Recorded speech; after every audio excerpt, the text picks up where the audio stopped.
never have been allowed. So I am happy to see you get cut off. And I'd be even happier to see you get arrested when you think that you're entitled to steal food instead. I'm from Renola Anderson. All right, so that's two versions of what's going to be happening. Next month. So, wait, isn't it Friday? I'm talking about once everything starts sinking in. The conversations that I'm having at the store or at the coffee shop, they didn't spend all their October, so they have a few coins left from October, but now you should see the shift in the baskets, the way things look in the baskets. So now everybody has like dry pastas and canned pasta sauces.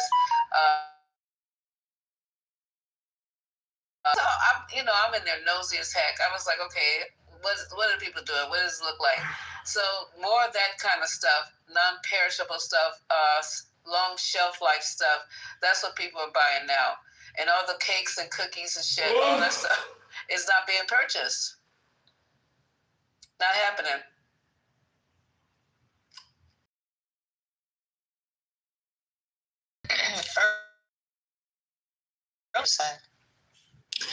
We'll just go ahead and sell your home. If you figure that out. Sell your home. That's not acceptable. And no, shut up. I'm not bringing out nobody's name. I'm just saying. Somebody told somebody, if you can't afford these things, then maybe you should, pretty much find a new place to live. Sell your home. Well, it might take up for some people, but what if it's your home? You're gonna find all other options before you just tell somebody it's home. You don't know what's behind all that. The first thing I would have said is like, let's exhaust all options. Well, can you tell us their response? Telling their story. But the idea and what I'm saying and bringing that up is the fact that is the other side's mindset. They're saying, you should have been off of this program a long time ago.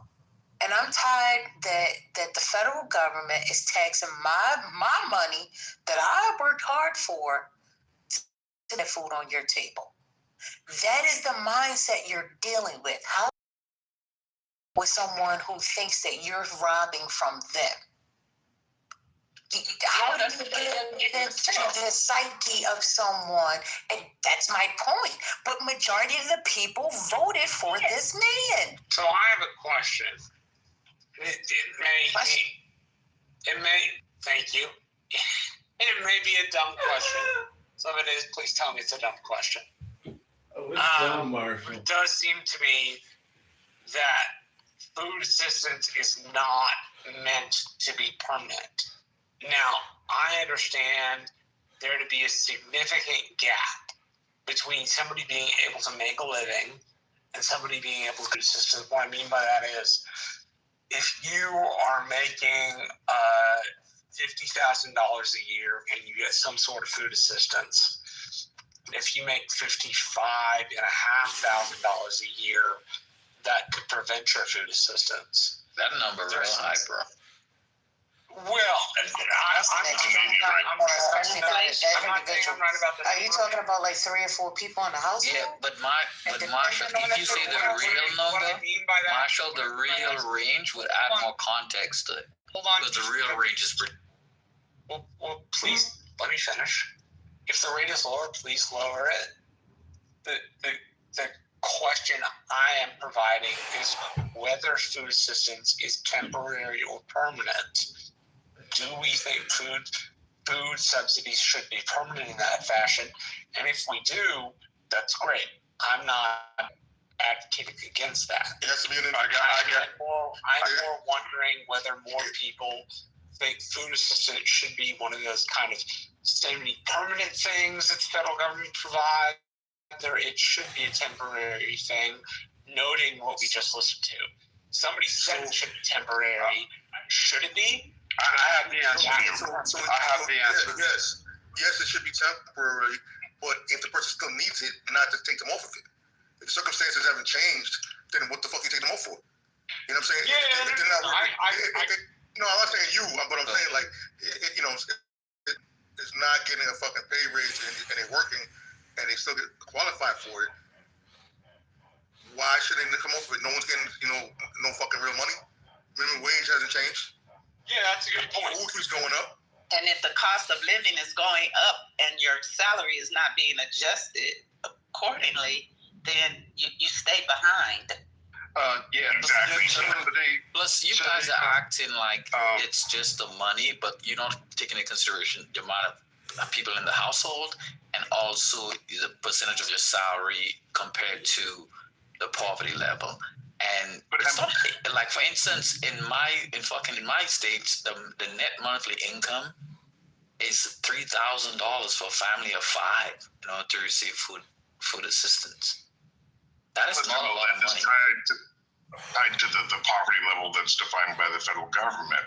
But I think what's important with the question, what I think is a good question, is what are the social safety nets that enable people who are born into generational poverty to lift themselves out of that, right?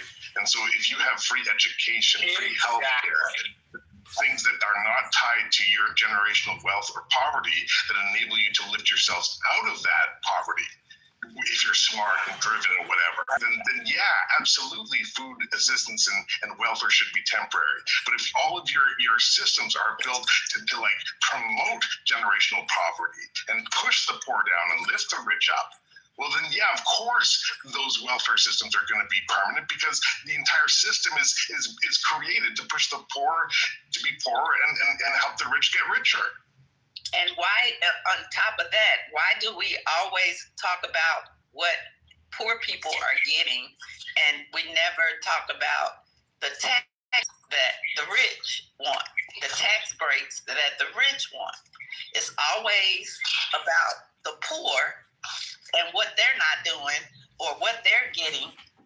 We never have a whole discussion about the rich and the predicament we're in right now, because Donald Trump wants to protect the rich and make sure that they get what they want.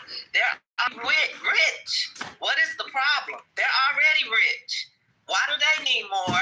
While we talk about what the poor, how long the poor should stay on assistance. So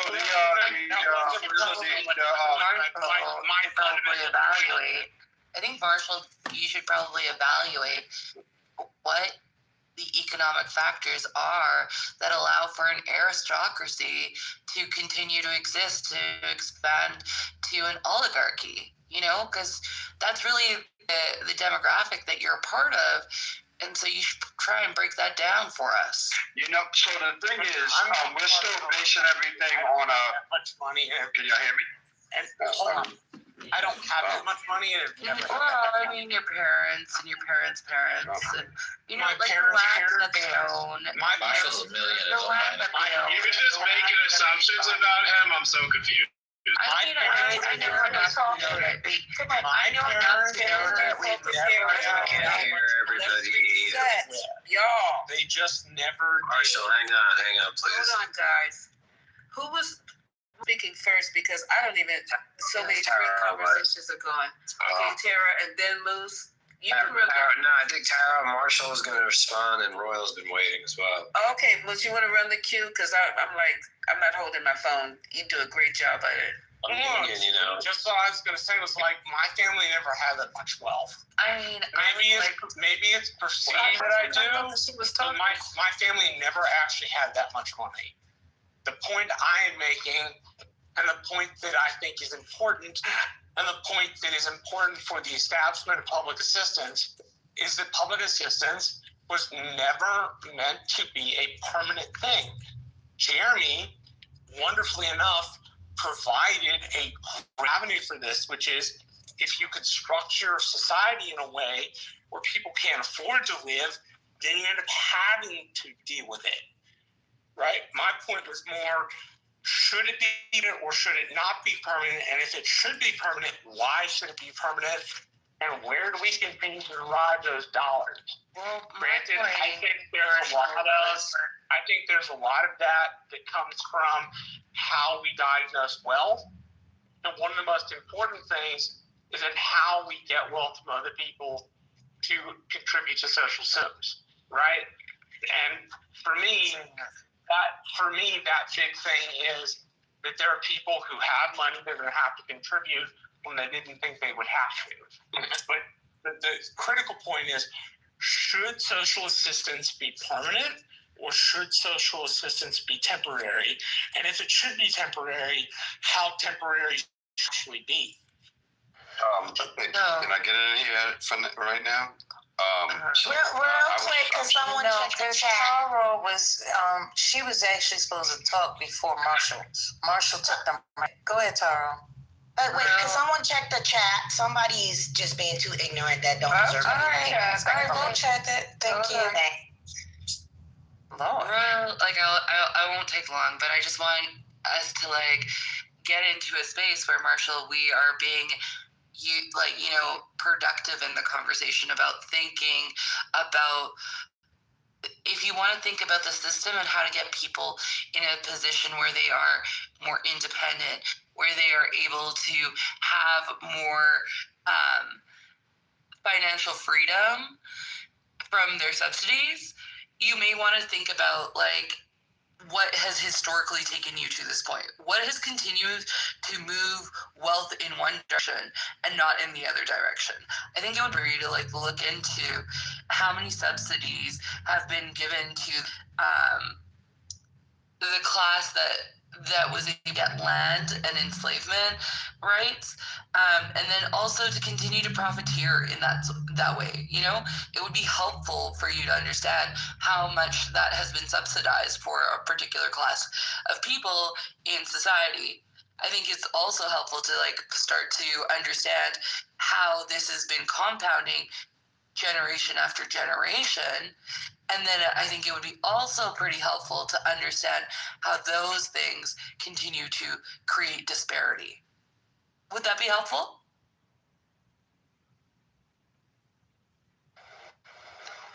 You going, Royal? May have stepped away. Go ahead, everyone. No, after 10 minutes, everybody already said I was going to watch this. So it's nothing to say. So, Marshall, I would just answer, like, you answered your own question. I don't even know how you can, it should be temporary, but the problem is, I don't know why you would even question when you yourself, it's needed because unfortunately the structure of society keeps people in poverty. So you can't answer that question faithfully. It should be temporary, yeah, but the problem is it can't be temporary because of the bullshit that happens right here in America. Who's going? The oppression isn't temporary, so why should the payment or benefit? You said it more simply. Yep. Boy, speak, sir. So no, I agree, but if your financial situation changes. No, this is what I wanted to say. This is Miss Lisa speaking. Hello, everybody. How you doing, Miss Lisa? Like I say, if the oppression isn't temporary, then why should the benefits be temporary? I'm not really into the looting part, and you're going to take stuff because they owe me this. Well, I think we've all become very spoiled and Americanized. We used to farm. We used to farm and grow our own food and eat from our land and eat enough just to sustain our households.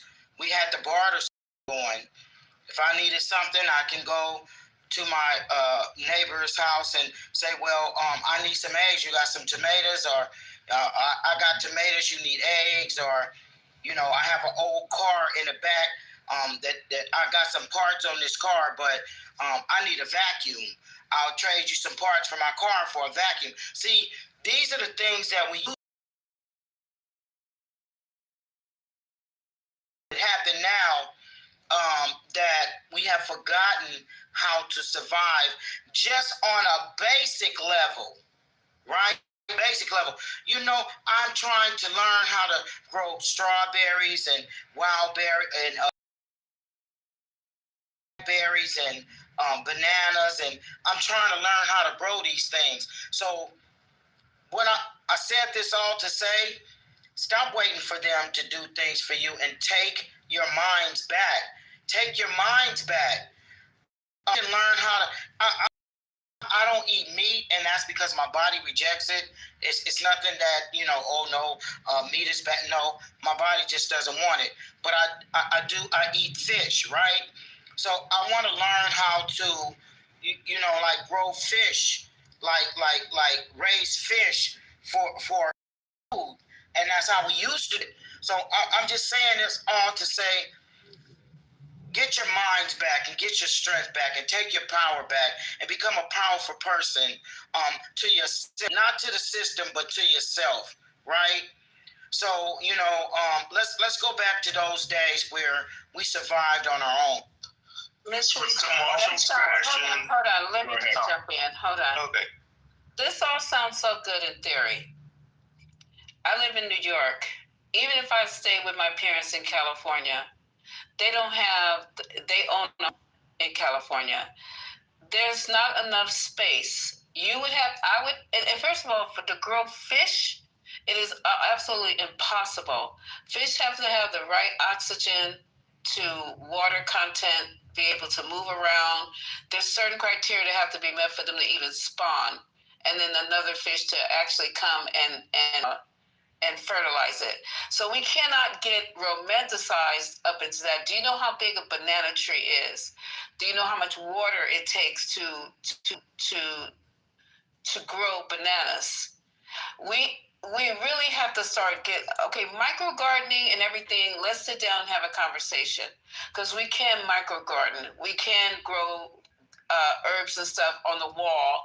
They're starting to do that in New York. A lot of people are doing growing herbs and stuff, but you fucking can't grow no corn on the wall, and you can't grow any potatoes on the wall. There are only certain things you can do in those wall gardens. But if we have people who can qualify it, or you could do this and I could do that, we can't have chickens. We can't have a cow walking down the street. We can't have goat for goat milk. We can't have pigs. So if we're talking about all getting to buy us some land, some actual land, acres of land, and start our own town, own little cities, I could see that happening. But people living in houses, people living in what do they call those things? Yeah, but it could be different though, Lisa. It doesn't have to be bartering for food. It could be services, right? Say your that barber. too, you guys. But Yeah. okay, go ahead. I'm writing these things down. I'm just saying. Say your barber, and you know whatever the case may be, someone is a mechanic. What if it's, you know what I mean? Like you work you use your network for what you have. That Haitian, I'm not slow on the uptake. I know I can barter. I know I can barter for this. I'm not worried about getting my hair done if I'm at this point in time where I'm trying to grow my food. But I understand that. But what I'm saying to everybody, you guys got it. If you got a way to start doing this, go ahead, do the test kitchen. Do the test point. Stop laughing at me. I'm sorry. What's about uptick? Shut up. Lisa says she's not joining your nigga nation, and that's what it is. Well, see, so what I'm talking about. Listen, nigga nation works. Can I just finish this? Gemini is a perfect example of a taste kitchen, because Gemini has the land to be talking this shit. And I hope I'm not telling your business, Gemini. I hope to God. But somebody like him walking up to me saying some shit like this, I'm down 100%. I know, because I know that we can get some of this done. But if my motherfucking neighbor come over here one more time talking about you grow the tomatoes and I grow, it's like, bitch, where are we growing tomatoes? Tomatoes grow on a vine. She didn't even know tomatoes grew on a fucking vine. I guess she thought they grew on a little bush. I don't know. So they gotta spread out. They have to have the right. I'll leave it at that, because you guys think I'm a Debbie Downer, but not on the Debbie. Get off the Debbie. Oh yeah, a Karen. Monica. Just, we gonna make our own cheese. We gonna make our own. It's like, bitch, where we gonna get this? bitch, hoe. Who the fuck you calling a bitch? The fuck wrong with you? Are you serious right now? Yeah. Are you serious right now? You just said, bitch, we don't make our tea. I'm the one that makes the steak. Girl, you better get your tea. What's happening? Get your tea, child, because my neighbor asks me this dumb shit every morning, and it's nowhere in the world be churning. You get what I'm saying? Where am I going? Are we going down to the garage to churn the milk and stuff? I'm 100% down with it, y'all, but y'all gotta give me a little bit more. Give me a Here's the irony, right? Churning butter looks like. Irony is that if you're eating like free range organic eggs, you're either rich as fuck. Like that's just the reality. Either you're living out in like the boondocks and you got a whole bunch of chickens running wild and that's like the major source of your protein for free, or you're rich as fuck and you go to the super wealthy organic fucking grocery store in the middle of Manhattan to get your farm fresh free range eggs. Like that's the sad reality. Lisa? So I was gonna back up to Marshall's question. Like I know Somebody, y'all being funny in the goo. Y'all send me some pictures of your ass in the garage churning cheese on a GoPro. I swear to God, y'all ain't gonna play with me all night. I want to see it. Not cheese. I thought You know, you churning butter. I want to see. It was butter. Wait, I just want to let y'all know Trump and Xi are holding hands together. And Xi is looking out into the atmosphere, and he's like, "God, why am I here?" Probably drunk.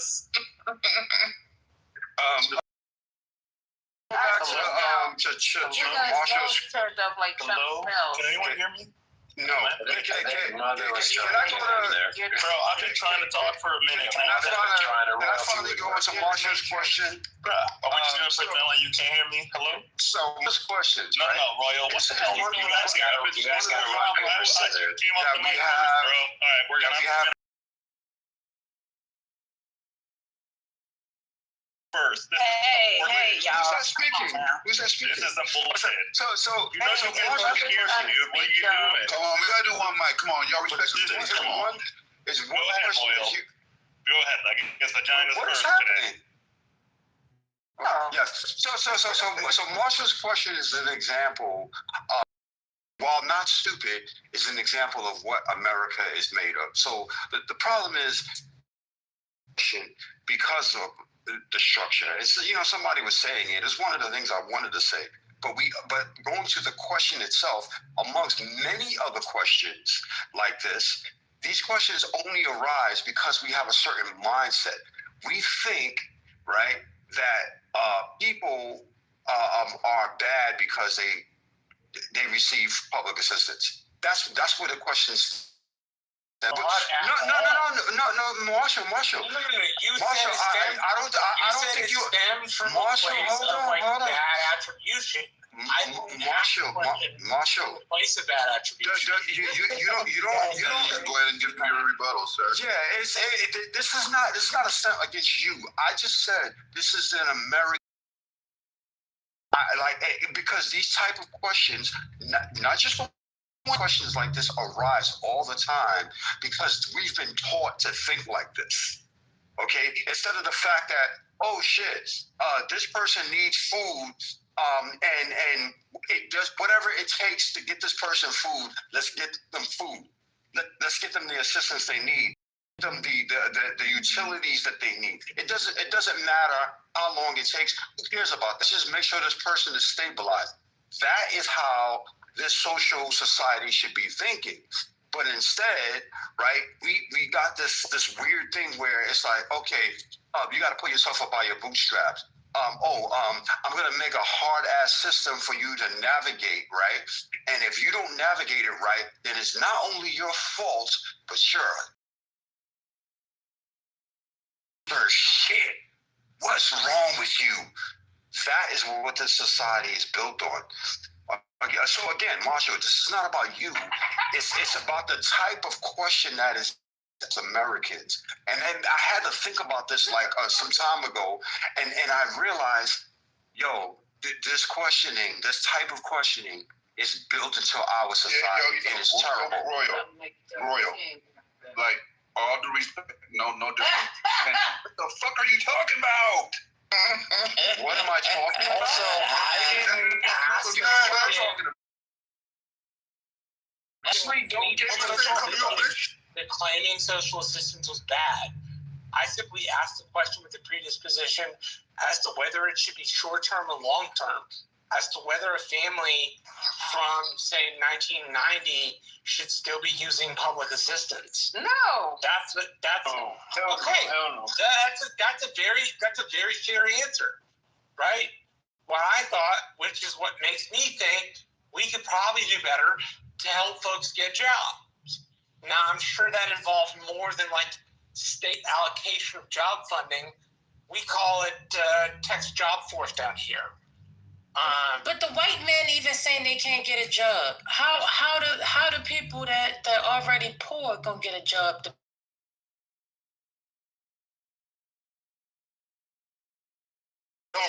is a question about Marshall, think about this though, right? You're saying there's a training in Texas, right? They have these trainings, right?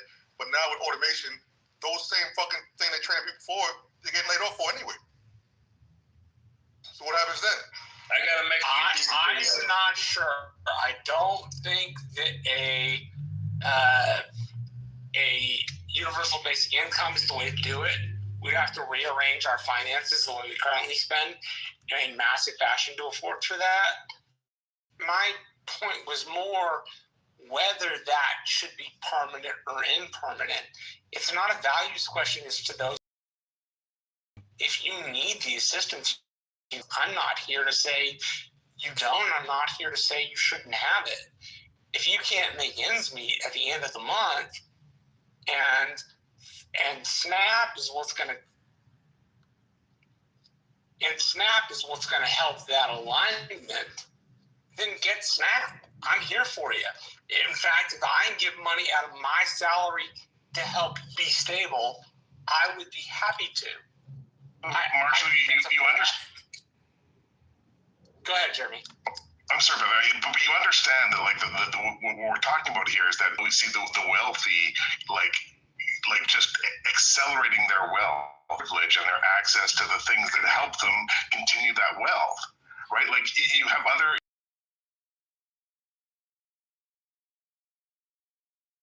Dubai is not talking about like, oh, how much should we tax our wealthy people? How much should we charge them for access to education? How much should we, force them into bankruptcy for access to healthcare when they get cancer or break their legs? Like, wealthy nations don't have these conversations. And I'm not even like, Canada's a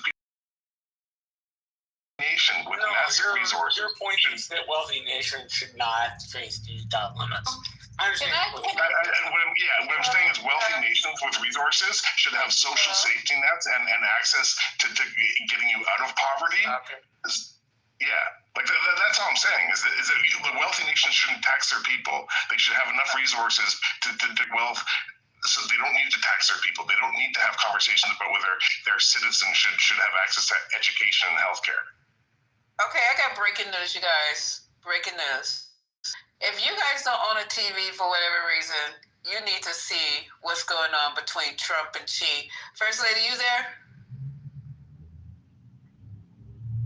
I am. This motherfucker. I'm sorry, you guys. Is this on YouTube or anywhere else? I need to turn on cursing. I'm sure it's gotta be on YouTube. Listen, President Xi, he ain't the one. Donald Trump doing all his circus acts, all his one-liners, and he ain't cracked a smile. Do you hear me? He ain't even bothered looking at him in his face. Donald Trump has met his match. He in there trying to do that dance he did yesterday, flop.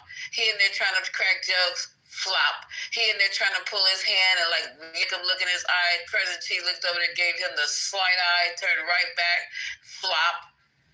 All that, the greatest president in the world. She's like, and this is classic. And all the people around Xi. And you should see your fools on the other side. They looking like, God damn, this ain't all our usual stick ain't working. They looking like they scared to fucking death. Y'all should see this. This is wait, good. I'm trying to figure out. Right. I'm trying to figure out why He does the not. Americans have. Help me understand. Americans have the headphones on. So they have the headphones on because Do they have a translator? Like, what's Yeah, that? you translate it. She is speaking. Okay, but then tell me why Trump don't have it. He's sitting there looking like it's Because he he has know an what he's saying. earpiece probably. He has the ear. Oh, okay. You think he understands? But she,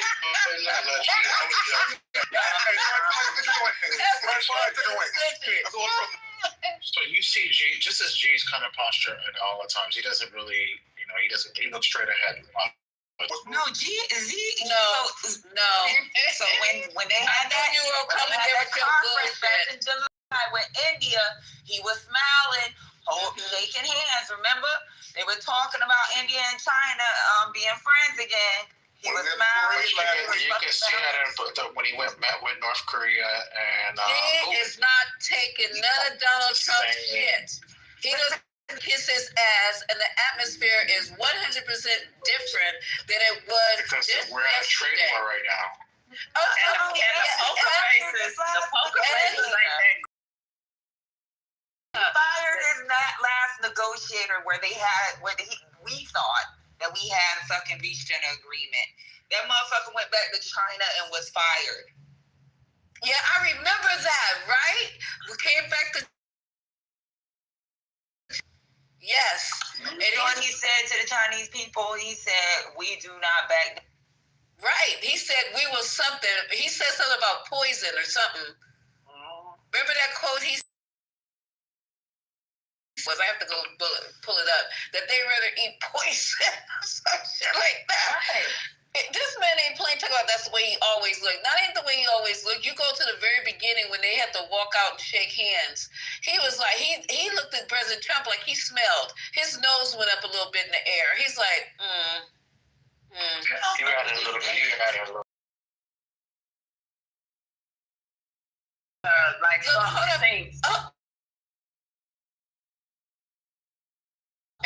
I'm not the one. I don't need to build attention. I don't need attention. As a matter of fact, I got too much attention on this fucking app. I don't need that. I'm telling you what I see. If you don't like it, just say I don't like it. But other than that, I don't need to try to get anybody's attention.